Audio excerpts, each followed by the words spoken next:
Suilado, estamos começando mais um Nerd Tank Origins.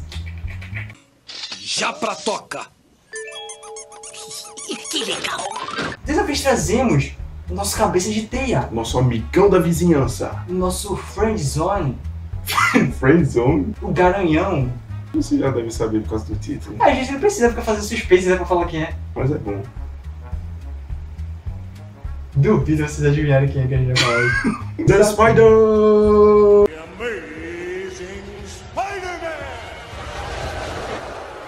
The Spider-Man! É porque quando eu era pequeno eu fui mordido por uma aranha e virei um Anderson Silva.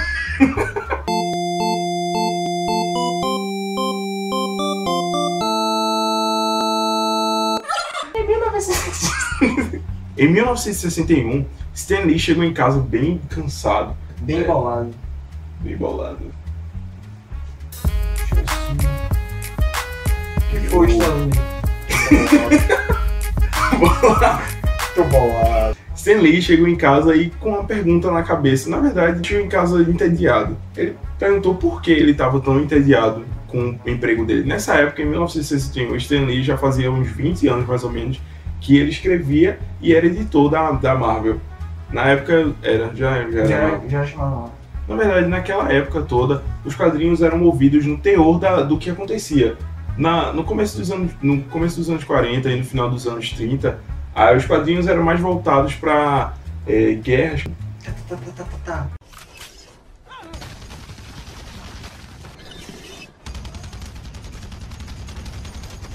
Já que eles estavam no ápice, estavam no ápice da Segunda Guerra Mundial, e eles tinham todo o assunto voltado justamente para ditadores maus.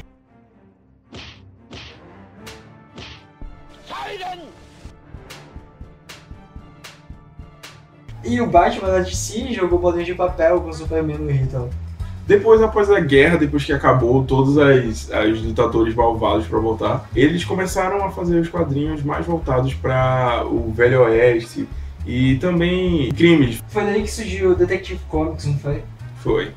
Depois dessa época, depois que amenizou, muitas pessoas não compravam mais quadrinhos. Na verdade, só crianças compravam quadrinhos na sua maioria. Os quadrinhos eram feitos para crianças. Só que nessa época estava parada. E Stan Lee pensou, por que tá tão parada? Eu tô entediado com isso. O que será que eu devo fazer? Chegou em casa e depois de conversar com sua mulher, ela falou 18 palavras em inglês que marcaram a vida dele. As 18 palavras que mudaram o mundo. Ela falou o seguinte: Stan, meu homem, por que você não faz quadrinho pra você mesmo, em vez de fazer quadrinho pra criança burra?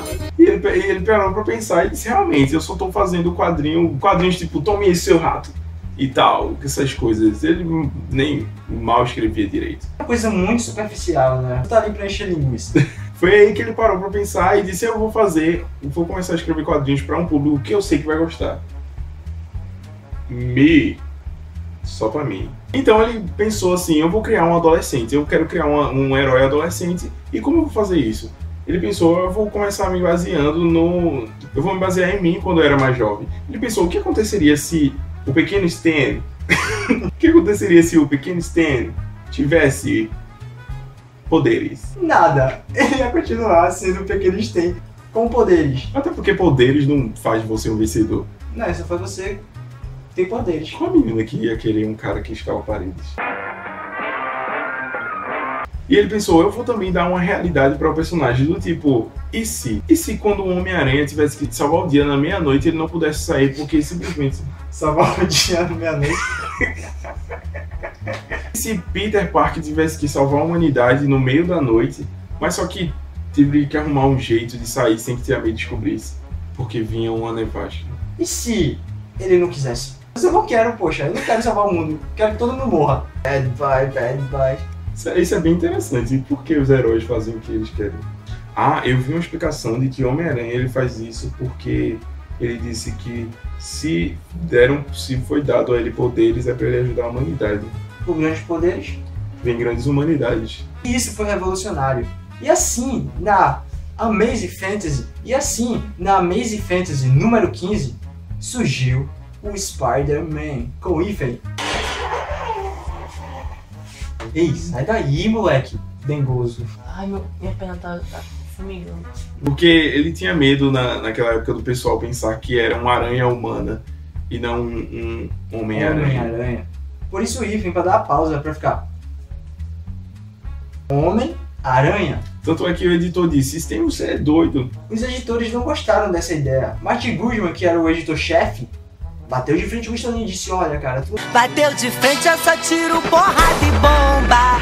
Aqui 2 papos. Olha, cara, tu não vai botar um aranha como herói, não, sério. Porque as pessoas não gostam de aranha, as pessoas têm medo de aranha. Foi dada a oportunidade de Stan Lee de publicar na Amazing Fantasy número 15, já que a Amazing Fantasy, antes a Amazing Adult Fantasy, ia ser cancelada. E Martin Goodman, já que é um bom homem, disse por que não? E deu no que deu.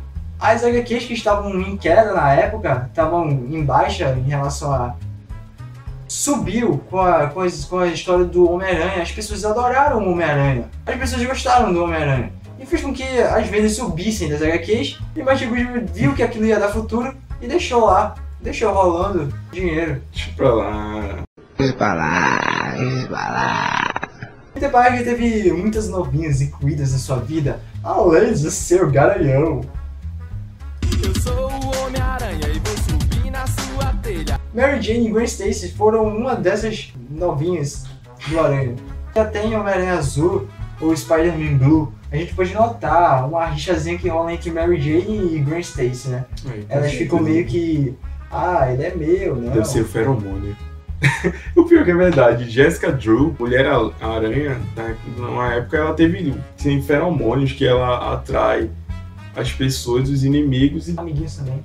Homem-Aranha quase foi membro do Quarteto Fantástico. Isso mesmo. Na edição 1 do Espantoso Homem-Aranha, ele tenta entrar no Quarteto Fantástico pensando que o Quarteto Fantástico paga bem. Ele vai atrás de dinheiro.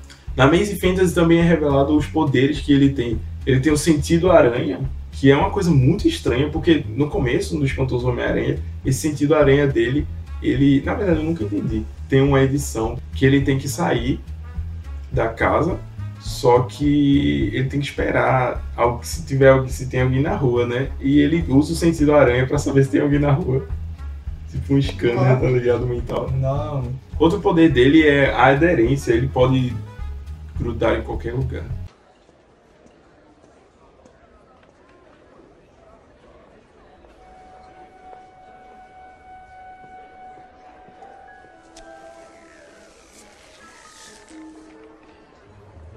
E ele tem também o fator cura, né? Não o fator cura like a Wolverine, mas o fator de curação é errado. Tem um quadrinho que ele leva um tiro e no outro dia ele já tá recuperado do ferimento da bala. Outro poder, na verdade, não é um poder, é mais uma coisa que ele criou, que é a teia. E na verdade, essa teia nem sempre foi utilizada através do lançador. É verdade. Porque o Peter Parker já se transformou em uma aranha de verdade. A saga Os Vingadores, A Queda. Ele se transformou no aranha gigante após ter sido beijado pela vilã, a rainha. E após ter se transformado na aranha, quando ele voltou ao normal, ele recebeu a habilidade de disparar teias orgânicas do seu próprio pulso, como a gente vê no filme. Isso foi uma tentativa meio de aproximar a HQ do filme. Mas que não durou muito, não foi? Depois eles... Foi. Isso fez parte de um dos arcos mais odiados do Homem-Aranha, que foi o One More Day, que foi quando ele fez o pacto com o Mephisto para trazer de volta a Tia May, que estava morrendo. Mas ele acabou perdendo o Mary Jane.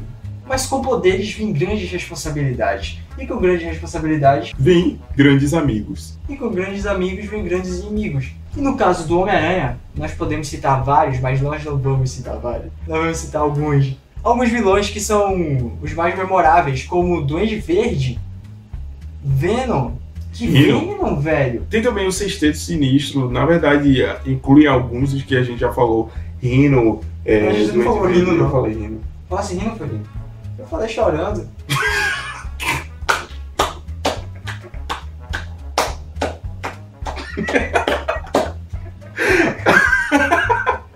Eu tô me superando a cada dia. Tá o Sexteto Sinistro, que teve várias modificações, não foi só um Sexteto Sinistro. Foram 2 sextetos sinistros, foram 3 sextetos sinistros, foram vários sextetos sinistros. Foram 6 sextetos sinistros. Foram 6 Sinistros. Eu sou sinistro.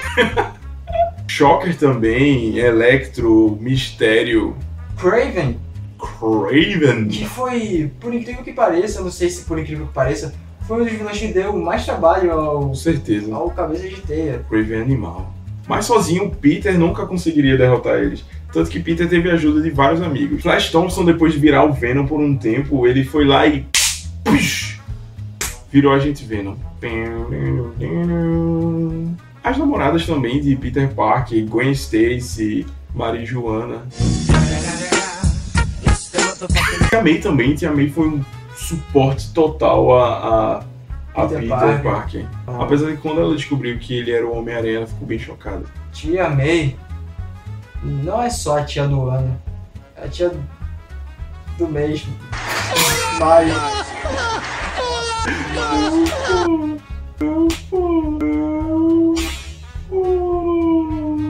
Mas tia May, ela quase que ia cair nas malandragens dos malandrinhos da vida louca.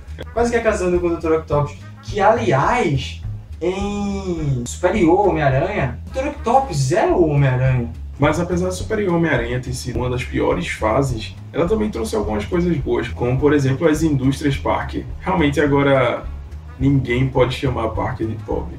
Uma das HQs mais marcantes, que mais marcou, eu acho, de Homem-Aranha foi, eu acho que todo mundo já leu assim, ou devia ter lido, né? Altamente recomendável.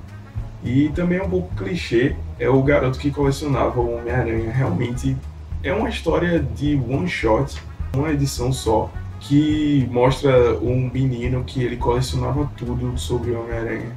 Realmente muito massa. Eu chorei. E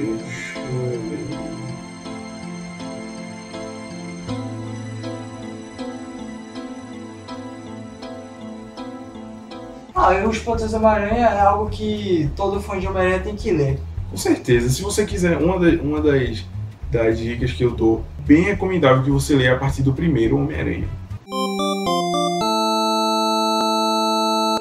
Então não se esqueça de curtir, compartilhar. Compartilhe no Facebook, Twitter, Google+, LinkedIn, DeviantArt. Não, DeviantArt não. E é isso, pessoas. Até o próximo Nerd Tank. Boa noite. Boa noite.